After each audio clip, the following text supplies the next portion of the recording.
So I guess the first question really to answer is, why make handmade soap by the cold process method anyway?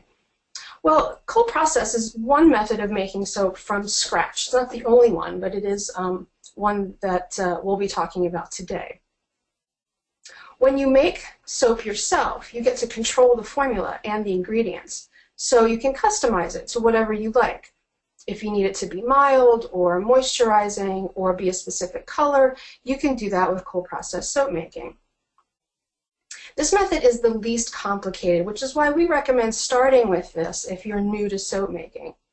While it does need to cure for 4 to 6 weeks, there's little hands-on time, so you don't have to dedicate a lot of time to get great results.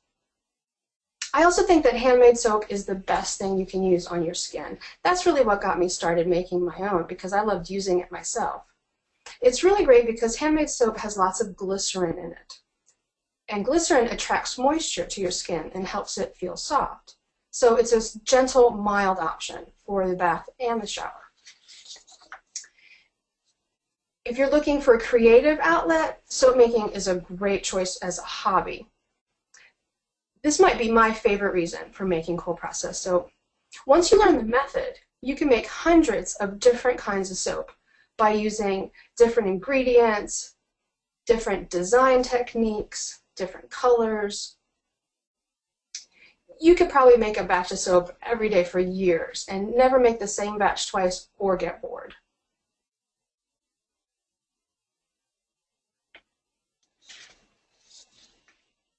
If you already love using handmade soap, then you already know how great it is. And I've got good news. Making your own is much less expensive than buying it. And it's the perfect gift for anyone. I mean, who couldn't use some really great soap?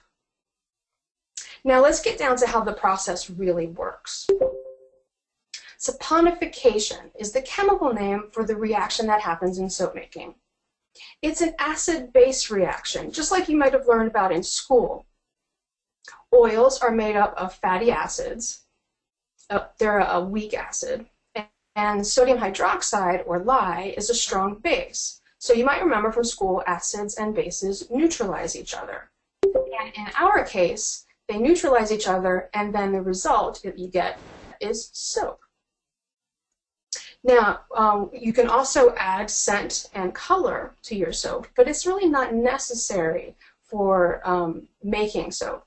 But most people do like to add that because it's one of the nice things about using soap. Really, all we're doing is putting together ingredients. It's really the chemistry that's doing the work to make our soap. Let's look a little more closely at what's going on. Here's a simple diagram of what happens during saponification.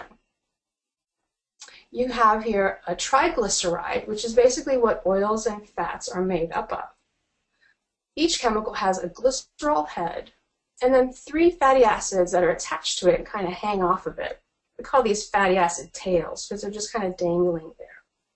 So a triglyceride reacts with some sodium hydroxide, and what you get is soap, which if you were a chemist you'd call a fatty acid salt, and you get glycerin.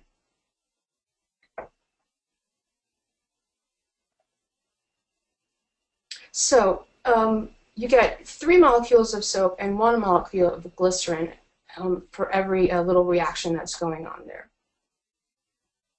The soap cleans, and the glycerin is a humectant. Now, the type of soap you get, or the qualities that the soap has, depends almost entirely on what oils you started out with. Different oils are made up of different triglycerides and will have different qualities. Some might give you bubbly soap, others might give you harder soap that lasts a long time in the shower, or you might get soap that's really good at cleansing. Soap makers usually use a combination of oils because no one oil has all the qualities that we're looking for. So it's good to use a blend of different ones to get all the qualities we want in the final soap.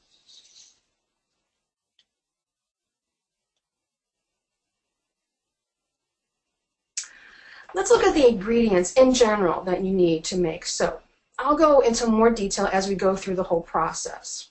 Now, some of these are necessary and some are optional. The first one you absolutely need is some kind of oil, butter, or fat.